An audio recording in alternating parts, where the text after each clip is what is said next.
सभी साथियों को राम राम। स्वागत है आप सभी का आपके अपने YouTube channel GK GS by Harish Bhardwaj official YouTube channel के अंदर। हरियाणा जीके लास्ट 5 ईयर की जो हमारी सीरीज चल रही है उसका आज हम यहाँ पर 132वां भाग डिस्कस करने वाले हैं। इससे पहले मैं 131 भाग कंप्लीट करवा चुका हूँ। आई होप आप सीक्वेंस वाइज देख रहे होंगे। ठीक है, अगर आप ये पूरी प्लेलिस्ट देख लेते हैं एक भाग से लेके 142 तक हमारी ये जाएगी। अगर आप एक से लेके 142 तक देख लेते हैं ना तो डेफिनेटली आप कितने क्वेश्चन तैयार कर लेंगे। 3000 MCQ यहाँ पर मैं करवा रहा हूँ। ये तो 3000 MCQ हैं सिर्फ। ठीक है, अगर इसके अंदर अगर आप शॉर्ट एक्सप्लेनेशन भी ऐड कर लेंगे ना तो इनकी संख्या कितनी हो जाएगी, तो इनकी संख्या लगभग 5000 के आसपास हो जाएगी।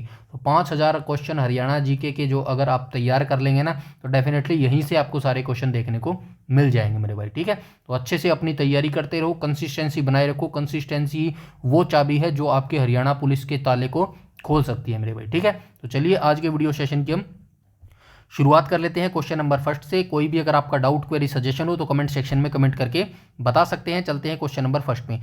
हरियाणा का सबसे पहला संदर्भ सन 1328 के एक संस्कृत शिलालेख में पाया जाता है जो भूमि को डैश बताता है। तो ये जो एक संस्कृत शिलालेख पाया गया है भाई 1328 ईस्वी का, इसके अंदर जो है भूमि को क्या बताया गया है, तो इसके अंदर भूमि को जो है धरती का स्वर्ग बताया गया है। यानी कि हरियाणा की भूमि को जो है धरती का स्वर्ग बताया गया है। ये 1328 ईस्वी का जो है बताया गया है। इसके बारे में आइए यहाँ से देख लेते हैं।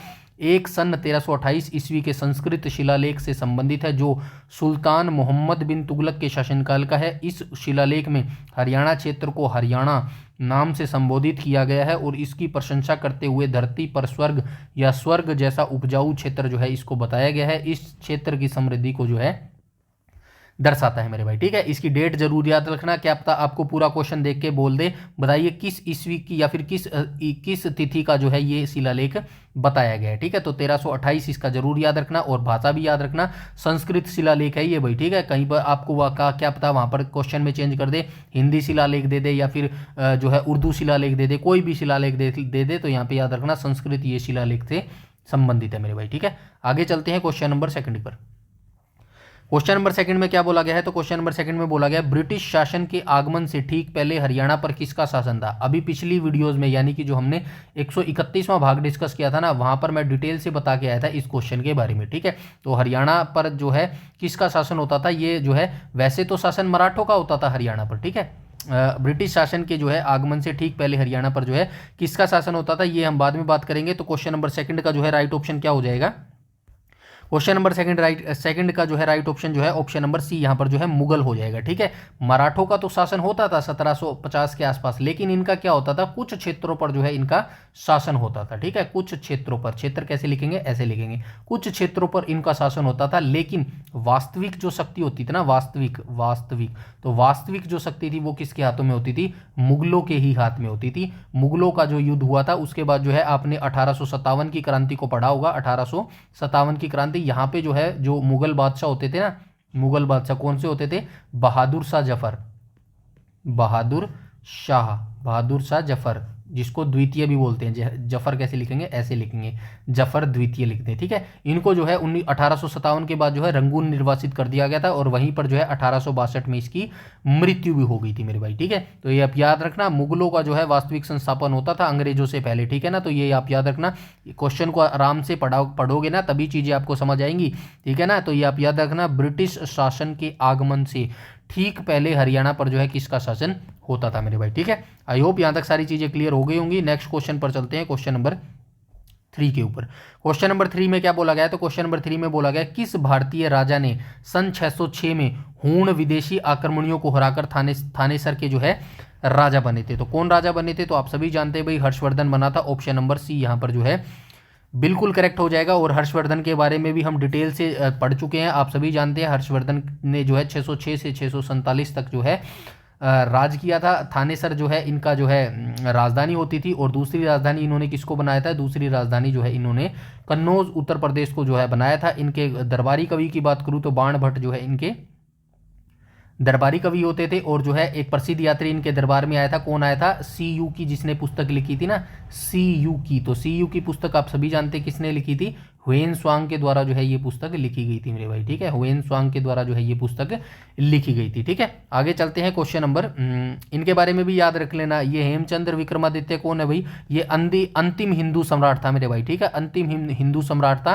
ठीक है। ये किसके हाथों मारा गया था, तो आप सभी जानते हैं जो पानीपत की दूसरी लड़ाई किस किसके बीच में हुई थी, 1556 में जो है दूसरी लड़ाई हुई थी, अकबर और हेमू के बीच में हुई थी, ठीक है, अकबर वर्सेज हेमू के बीच में ये लड़ाई हुई थी, और ये हेमू वही है हेमचंद्र विक्रमादित्य, ठीक है। इसी युद्ध में जो है हेमू की जो है हार हुई थी और जो है ये मारे गए थे, ये आप याद रखना, हेमचंद्र विक्रमादित्य अंतिम हिंदू सम्राट होते, ठीक है। पृथ्वीराज चौहान के बारे में आप सभी जानते हैं, मोहम्मद गोरी के साथ 2 युद्ध लड़े थे, तराइन का प्रथम युद्ध और तराइन का दूसरा युद्ध, और समुद्रगुप्त के बारे में आप सभी जानते हैं, इसको क्या कहा जाता है, भारत का जो है इसको नेपोलियन बोला जाता है, ठीक है, भारत का नेपोलियन, ठीक है, भारत का नेपोलियन बोला जाता है। किस वंश से संबंधित था, गुप्त वंश से संबंधित था। अब गुप्त की बात आ गई है तो आपको याद रखना है गुप्त वंश की स्थापना किसने की थी, श्री गुप्त के द्वारा जो है गुप्त वंश की स्थापना की गई थी मेरे भाई, ठीक है। यहां तक सारी चीजें क्लियर है। आगे चलते हैं क्वेश्चन नंबर 4 के ऊपर। क्वेश्चन नंबर 4 में बोला गया अंतर्राष्ट्रीय गीता महोत्सव 2019 जो है डैश डैश 2019 तक आयोजित किया गया था। इसको आपको याद रखने की जरूरत नहीं है, स्टैटिक जी के हम यहाँ से उठा लेते हैं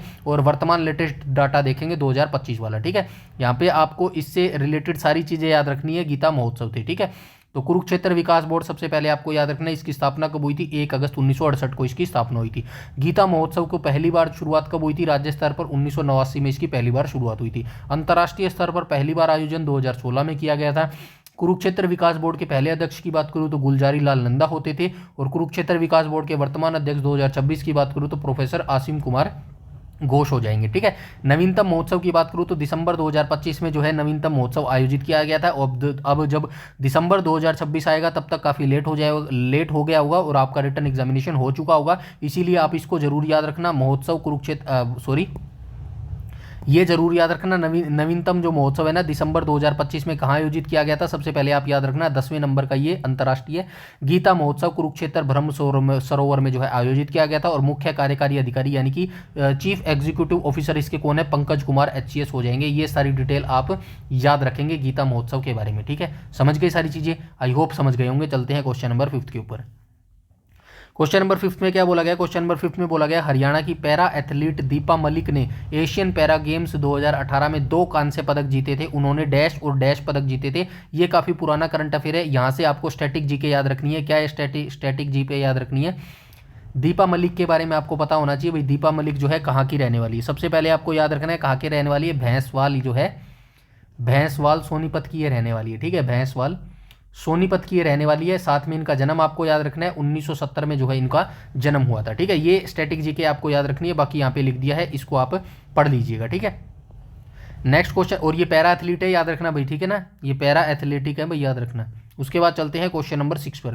क्वेश्चन नंबर 6 में क्या बोला गया है, क्वेश्चन नंबर 6 में बोला गया है हरियाणा के भाला फेंक खिलाड़ी नीरज चोपड़ा, इनके बारे में कौन नहीं जानता। 2018 में उनकी उपलब्धियों के लिए डैश से सम्मानित किया गया था। तो किससे जो है इनको सम्मानित किया गया था भाई, क्वेश्चन नंबर 6 का जो है राइट ऑप्शन क्या हो जाएगा, क्वेश्चन नंबर 6 का right option option number B यहां पर करेक्ट हो जाएगा। ESPN India multi sports award से जो है इनको सम्मानित किया गया था, ठीक है। अब ये हो गया करंट अफेयर से रिलेटेड चीजें। अब हम जो है फैक्चुअल डाटा जो है नीरज चोपड़ा के बारे में जान लेते हैं। जैसे कि आपको सभी को पता है नीरज चोपड़ा का जन्म जो है पानीपत में हुआ था, ठीक है। कब हुआ था, 1997 में जो है इनका जन्म हुआ था। और कहां पर हुआ था, वर्तमान पानीपत में हुआ था, ठीक है। खेल कौन सा खेलते हैं, जेवलियन थ्रो खेलते हैं, यानी कि भाला फेंक खेलते हैं। ये चीजें आपको पता भी होगी, इसीलिए बताइए, याद रखना दोबारा, ठीक है ना। आगे चलते हैं क्वेश्चन नंबर 7 पर। सारे करंट अफेयर की आ रही है क्या, इसीलिए बोलता हूँ 2024 और 2025 वाला करंट अफेयर अच्छे से कर लेना, दबा के कर लेना। देखो कितने क्वेश्चन पूछे गए हैं 2019-20 में, ठीक है ना। तो ये 2024 और 2025 वाले कर लेना। अगर नहीं मिल रही है कोई चीज़ या फिर सोर्स नहीं मिल रहा है, मेरे साथ जुड़ जाना। अभी नेशनल करंट अफेयर करवा रहा हूँ, बिल्कुल डायरेक्टली एग्जाम में छपेंगे वहाँ से क्वेश्चन, ईजी भाषा में करवा रहा हूँ। और लास्ट में आपको क्या दूंगा, अभी मैं यहाँ पर क्या करवा रहा हूँ, टॉपिक वाइज करवा रहा हूँ। जो आपको बोर कर रहा होगा मैं समझ सकता हूँ, लेकिन टॉपिक वाइज इसलिए करवा रहा हूँ, अगर चीज़ें अलग अलग करवाता ना तो वो चीज़ें बिखरी हुई मिलती, और बिखरी हुई चीज़ें ना आपको याद होती और आप ज़्यादा फ्रस्ट्रेटेड होते, ठीक है। अभी एक टॉपिक में सारी चीज़ें आपको एक ही जगह मिल रही है, इसीलिए बोरिंग लग रहा है। अंत में हम क्या करेंगे, जब आपका PMT PST हो जाएगा ना और रिटन एग्जामिनेशन की डेट आ जाएगी, तब हम क्या करेंगे, 2024 के टॉप 500 MCQ तो 500 MCQ जो है वो आपके MCQ फॉर्म में करवा दूंगा। मुझे पता है इन यही ज़रूरत होती है आपकी, यही चीज़ चाहिए होती है, लेकिन ये चीज़ों की कब ज़रूरत पड़ेगी ना वो मुझे पता है, कब आपको देना है वो भी मुझे पता है। बस अभी जो दे रहा हूँ ना उस पर फोकस करो मेरे भाई, ठीक है। तो याद रखना, बजरंग पूनिया जिन्होंने हाल ही में बुल्गारिया में डैन किलोव निकोला पेटोवा कुश्ती टूर्नामेंट में स्वर्ण पदक जीता था, इनका जन्म हरियाणा के किस जिले में हुआ था? तो आप सभी जानते हैं इनका जन्म कहाँ हुआ था, तो झज्जर जिले के खुड्डन गाँव में जो है इनका जन्म हुआ था। 1994 में इनका जन्म हुआ था। फ्री स्टाइल रेसलिंग ये खेलते हैं, 65 किलोग्राम कैटेगरी में जो है ये कुश्ती लड़ते हैं मेरे भाई, ठीक है। ये स्टैटिक जीके आप बजरंग पूनिया के बारे में जरूर याद रखेंगे। आगे आ जाएंगे क्वेश्चन नंबर 8 के बारे में। क्वेश्चन नंबर 8 में क्या बोला गया, किस राज्य को 31वें सूरजकुंड अंतर्राष्ट्रीय शिल्प मेला 2017 का विषय चुना गया? ये 2017 का बहुत पुराना करंट अफेयर है, अभी आप 2026 वाला जरूर याद रखेंगे। 2026 वाला कौन सा संस्करण आयोजित किया जाएगा? 39वां जो है संस्करण आयोजित किया जाएगा। कहाँ आयोजित किया जाएगा? फरीदाबाद में जो है ये आयोजित किया जाएगा।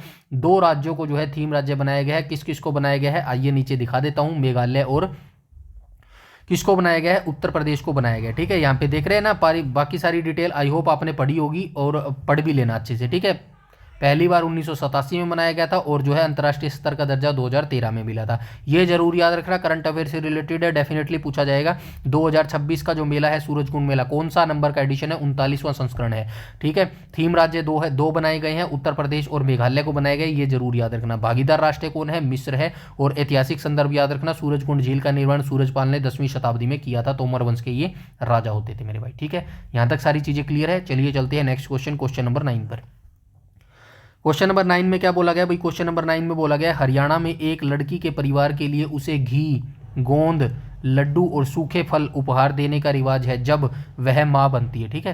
तो ये हरियाणा में त्यौहार है अपना, कोथली आती है ना भाई, तो वही है ये रिलेटेड, ठीक है। कोथली से ही रिलेटेड त्यौहार है, तो ये आप याद रखना। ऑप्शन नंबर 1 करेक्ट हो जाएगा क्वेश्चन नंबर 9 का, ठीक है। इसके बाद चलते हैं क्वेश्चन नंबर 10 के ऊपर। क्वेश्चन नंबर 10 में क्या बोला गया है? डैश एक प्रसिद्ध अपभ्रंश लेखक और प्रथम ज्ञात अग्रवाल लेखक थे, इनका पासनाहा चिरू दिल्ली, जिसका वर्तमान में दिल्ली नाम है, की उत्पत्ति की कथा का प्रथम ऐतिहासिक संदर्भ करता है। तो ये कौन से नाम के जो है अपभ्रंश लेखक हो जाएंगे? तो विबुध श्रीधर जो है ये अग्रवाल लेखक हो जाएंगे और अपभ्रंश लेखक के प्रथम ज्ञात लेखक हैं ये मेरे भाई, ठीक है। ये जरूर पढ़ लेना। कवि का परिचय, विबुध श्रीधर 12वीं शताब्दी में एक प्रसिद्ध अपभ्रंश लेखक और पहले ज्ञात अग्रवाल जैन लेखक थे। ऐतिहासिक संदर्भ, उनकी रचना पासनाहा चरयू ऐतिहासिक रूप से अत्यंत महत्वपूर्ण है। कृति में दिल्ली नाम की उत्पत्ति का सबसे पहला ऐतिहासिक संदर्भ जो है मिलता है मेरे भाई, ठीक है। आगे चलते हैं क्वेश्चन नंबर 11 पे। तो क्वेश्चन नंबर 11 में क्या बोला गया है? 11 में बोला गया है हरियाणवी इतिहासकार उर्वशी बुटालिया द्वारा सह स्थापित भारत के प्रथम विशेष रूप से नारीवादी पब्लिशिंग हाउस का नाम बताइए। तो क्या हो जाएगा? काली फॉर वीमेन हो जाएगा। इनके बारे में डिटेल से पढ़नी जरूरी है, डेफिनेटली कभी ना कभी स्टेटमेंट बना के दोबारा से क्वेश्चन ये पूछ सकते हैं। संस्थापक यानी कि किसने स्थापना की थी? तो हरियाणा के अंबाला जिले में जन्मी प्रसिद्ध लेखिका और इतिहासकार उर्वशी बुटालिया। ये डायरेक्ट याद रखना, आपसे डायरेक्ट पूछा जा सकता है, बताइए निम्नलिखित में से प्रसिद्ध इतिहासकार हरियाणा की उर्वशी बुटालिया का जन्म हरियाणा के किस जिले में हुआ था? तो ये हरियाणा के अंबाला जिले में इनका जन्म हुआ था। इन्होंने जो है 1984 में रितु मेनन के साथ मिलकर जो है इसकी स्थापना की थी। किसकी स्थापना की थी? काली फॉर वीमेन की जो है इन्होंने स्थापना की थी। महत्व की बात करूं तो यह भारत का पहला ऐसा पब्लिशिंग हाउस है जो विशेष रूप से नारीवादी साहित्य और महिलाओं के मुद्दों पर केंद्रित है, यानी कि नारी को जो है ज़्यादा प्रमोट करता है। ये इनका जो क्या है, ये पब्लिशिंग हाउस है मेरे भाई, ठीक है। उर्वशी बुटालिया के बारे में याद रखना, उनको इनके साहित्यिक योगदान और सामाजिक कार्यों के लिए जो है भारत सरकार द्वारा पद्मश्री पुरस्कार 2011 से सम्मानित किया गया है। ये ईयर जरूर याद रखना, ठीक है, 2011। उनकी प्रसिद्ध पुस्तक है the other side of silence, विभाजन के दौरान महिलाओं के अनुभवों पर आधारित एक महत्वपूर्ण ऐतिहासिक दस्तावेज मानी जाती है। तो ये सारी चीजें आपको याद रखनी है उर्वशी बुटालिया जी के बारे में मेरे भाई, ठीक है। आगे चलते हैं क्वेश्चन नंबर 12 पर। क्वेश्चन नंबर 12 में क्या बोला गया है? तो क्वेश्चन नंबर 12 में बोला गया है हरियाणा स्कूल शिक्षा बोर्ड यानी कि HBSC की बात कर रहे हैं, ठीक है। HBSC की बात कर रहा है, Haryana board of school education की बात कर रहा है। कहाँ पर इसका हेडक्वार्टर है? पहले इसका जो है हेडक्वार्टर चंडीगढ़ में होता था, उसके बाद इसको ट्रांसफर कहाँ किया गया? भिवानी में, ठीक है। तो वर्तमान में ये भिवानी में कार्यरत है, ठीक है। क्वेश्चन आंसर में कमेंट सेक्शन में मुझे फटाफट से बताइएगा, चंडीगढ़ से जो है इसको कब ट्रांसफर किया गया था? भिवानी के अंदर, ठीक है। आगे चलते हैं। 2017 डिजिटल इंडिया आंदोलन के तहत ई टेक्स्ट बुक पोर्टल शुरू किया था। इस पोर्टल से किन किन कक्षाओं की पुस्तकों का डाउनलोड किया जा सकता है? तो सीधा सा सिंपल सी बात कह रहा है, Haryana board of school education ने 2017 में डिजिटल इंडिया आंदोलन के तहत जो है एक ई टेक्स्ट बुक पोर्टल शुरू किया था। इस पोर्टल पर जो है कौन कौन सी कक्षाओं की जो है पुस्तक आप फ्री में डाउनलोड कर सकते हैं। तो कौन सी हो जाएगी, 9वीं से 12वीं हो जाएगा, ऑप्शन नंबर डी यहाँ पर करेक्ट हो जाएगा। ठीक है, आइए इसकी जो है एक्सप्लेनेशन देख लेते हैं। पोर्टल की शुरुआत हरियाणा विद्यालय शिक्षा बोर्ड ने जो है 2017 में डिजिटल इंडिया अभियान के तहत जो है ई टेक्स्ट बुक पोर्टल जो है लॉन्च किया था। और उपलब्ध कक्षाएं की बात करूं तो शुरुआत में इस पोर्टल को विशेष रूप से 9वीं से 12वीं कक्षा के छात्रों के लिए बनाया गया था, ताकि वे अपनी पाठ्य पुस्तकों को जो है मुफ्त डाउनलोड कर सके। और उद्देश्य की बात करूं तो इसका मुख्य उद्देश्य छात्रों को कहीं भी और कहीं भी अध्ययन सामग्री उपलब्ध कराना है, विशेषकर उन विषयों के लिए जहां एनसीईआरटी और हरियाणा बोर्ड का पाठ्यक्रम लागू होता है मेरे भाई। ठीक है, यहां तक सारी चीजें क्लियर है, ये जरूर याद रखना इसके बारे में। आगे चलते हैं क्वेश्चन नंबर 13 पर।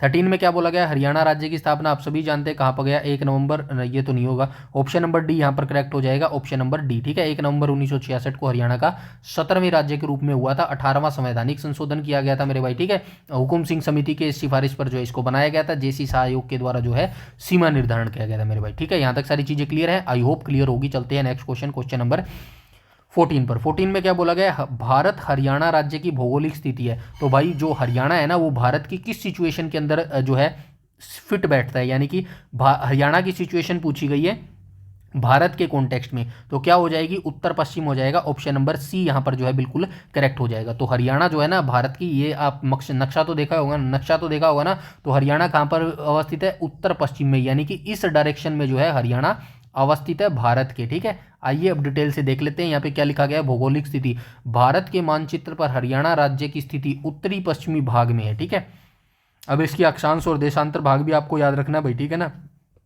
यहाँ पे लिख देता हूँ अक्षांश और यहाँ पे लिख देता हूँ देशांतर। ठीक है, देशांतर। ठीक है, देशांतर, अक्षांश क्या है, 27 से 30 है मेरे भाई। ठीक है, और देशांतर क्या है, 74 से 77 है। ठीक है, बस ये दो ही चीजें आपको याद रखनी है। आप कहोगे बीच वाला कहाँ गया, बीच वाला ना तो वो चेंज करेगा और ना ही आपको याद रखना है, क्योंकि सारा याद रखोगे तो पजल हो जाओगे मेरे भाई। ठीक है, अभी आपको बताऊंगा कैसे याद रखना है और एग्जामिनर क्या चेंज करता है और क्यों चेंज करता है। ठीक है, पहले क्वेश्चन को देख लेते हैं। ठीक है, राज्य सीमाएं आप सभी को पता है, हरियाणा एक लैंडलॉक्ड जो है राज्य है, जिसकी सीमाएं निम्नलिखित 5 राज्यों और केंद्र शासित प्रदेशों तक लगती है। पंजाब कहाँ पर है, उत्तर पश्चिम में है।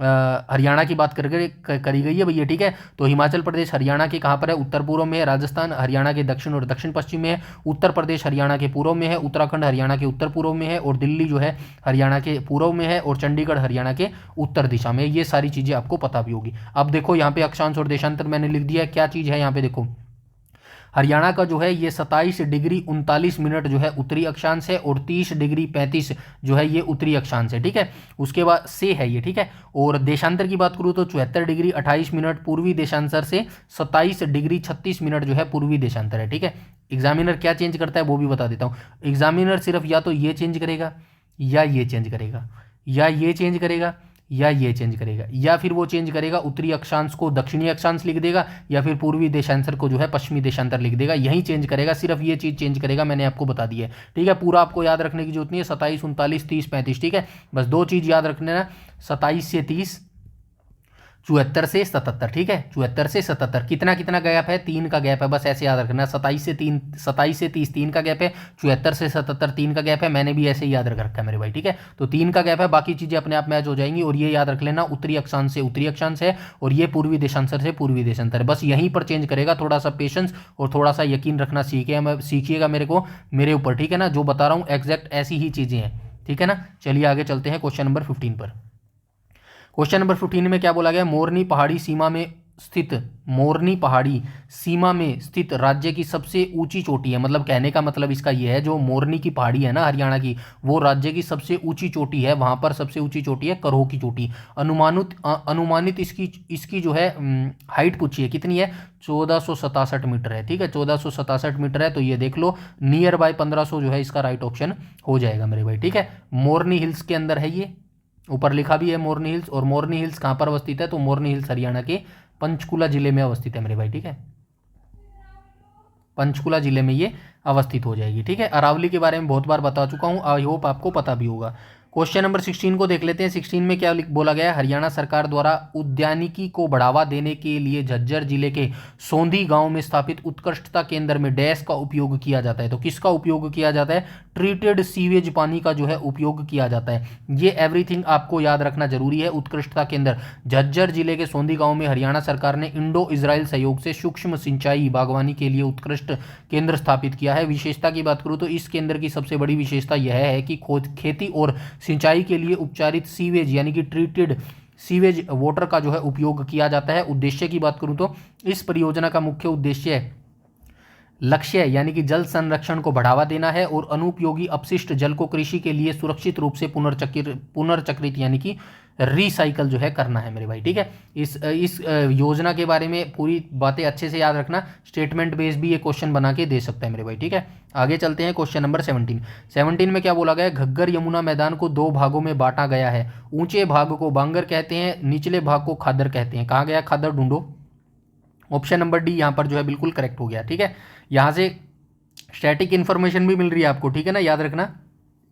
सबसे पहले आपको याद रखना है घग्गर यमुना के मैदान को 2 भागों में बांटा गया है। ठीक है, ऊंचे वाले भाग को क्या कहते हैं, ऊंचे वाले भाग को बांगर कहते हैं और निचले वाले भाग को जो है खादर कहते हैं। बांगर और खादर की डेफिनेशन यहाँ पे लिख दी है, इसको अच्छे से याद रखना। ठीक है, ज्योग्राफी का पार्ट है, काफी इंपॉर्टेंट है। खादर किसको कहते हैं, हरियाणा के घग्गर यमुना मैदान में नदियों के पास निचले वाले भाग को जो है खादर कहा जाता है। इस क्षेत्र में हर साल बाढ़ का नया जलोढ़ जमा होता है। मतलब कि जो बाढ़ आती है ना, जो पानी, बहुत सारा पानी इकट्ठा हो जाता है, वो क्या लाता है, अपने साथ नई मिट्टी बहा के लाती है। और जो नई मिट्टी आती है ना बह के, वो जो है सबसे उपजाऊ मिट्टी होती है मेरे भाई। ठीक है, अब बांगर की बात करें तो मैदान के ऊंचे भाग को बांगर कहा जाता है, जहां पे बाढ़ का पानी नहीं पहुंच सकता। ठीक है, पुरानी जलोढ़ मिट्टी को जो है, ये बना क्षेत्र होता है, इसको जो है बांगर कहते हैं मेरे भाई। यहाँ तक सारी चीजें क्लियर है, आई होप क्लियर हो गई होगी। थोड़ा बोल दिया करो मेरे भाई, मेरा भी थोड़ा जो है मनोबल बढ़ जाएगा मेरे भाई। ठीक है, आगे चलते हैं क्वेश्चन नंबर 18 पर। और क्वेश्चन नंबर 18 में क्या बोला गया, विधानसभा निर्वाचन क्षेत्र नारनौल, नांगल आएगा,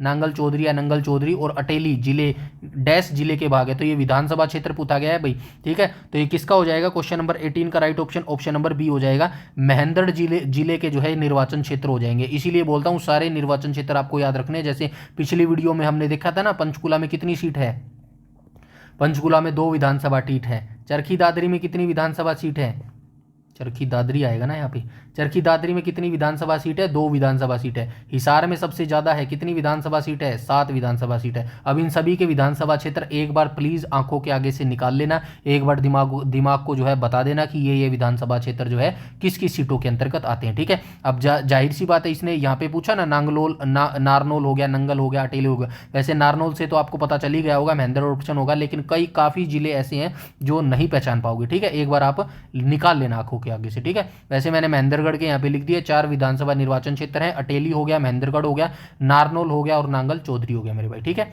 आई होप यहाँ तक सारी चीजें क्लियर होगी। प्रशासनिक तथ्य आप सभी जानते हैं।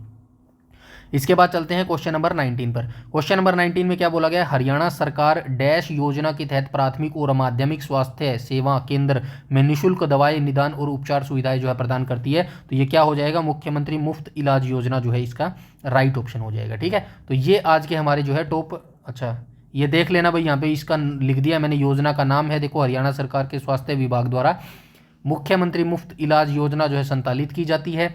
सुविधाओं की बात करूं तो इस योजना के तहत राज्य के सभी सरकारी अस्पतालों और माध्यमिक स्वास्थ्य केंद्रों में हरियाणा के निवासियों को निःशुल्क दवाएं, जांच और उपचार की सुविधाएं प्रदान की जाती है। और विशेषता की बात करूं तो इसके अंतर्गत सर्जरी, प्रयोगशाला परीक्षण, एक्सरे और ओपीडी जैसी बुनियादी सेवाएं पूरी तरह जो है मुफ्त है मेरे भाई। ठीक है, तो डिटेल से जिस क्वेश्चन के बारे में मैंने बताया है ना, जो ये योजनाएं होती है हरियाणा सरकार की, यहाँ से भाई आपसे स्टेटमेंट बेस भी वो क्वेश्चन पूछ सकता है। और इतना जो मैंने आपको यहाँ पे क्वेश्चन लिख के दिया है ना, इसमें से कोई सी भी लाइन उठा के आपको वो क्वेश्चन में डाल देगा और आप बता नहीं पाएंगे मेरे भाई। इसलिए बोलता हूँ डिटेल से पढ़ना काफ़ी हेल्पफुल रहेगा आपके 2026 के लिए। ठीक है, तो ये आज का हमारा सेशन था। 132वां भाग मैंने आज यहाँ पे कंप्लीट करा दिया है। कमेंट सेक्शन में जरूर बताना कितने क्वेश्चन जो है आपके एग्जैक्ट यहाँ पर ठीक हो रहे हैं, और वीडियो सेशन आपको कैसा लग रहा है ये भी आप जरूर बताइएगा। आपकी तैयारी कैसी चल रही है, मेरे साथ जुड़ने के बाद अगर 1% भी बेनिफिट हुआ है तो ज़रूर ये भी बताइएगा आपको, ठीक है ना, मेरे मोटिवेट के लिए ज़रूरी रहेगा। बाकी हम ऐसे ही तैयारी करती रहेंगे आपके रिटर्न एग्जामिनेशन से, ठीक है। सारी चीज़ें आपको करवा दूंगा, बस थोड़ा सा पेशेंस रखना सीखिए मेरे भाई, ठीक है। तो आज की वीडियो में इतना ही, मिलते हैं नेक्स्ट वीडियो में बहुत जल्द। और टेलीग्राम ज्वाइन जरूर कर लेना, ठीक है।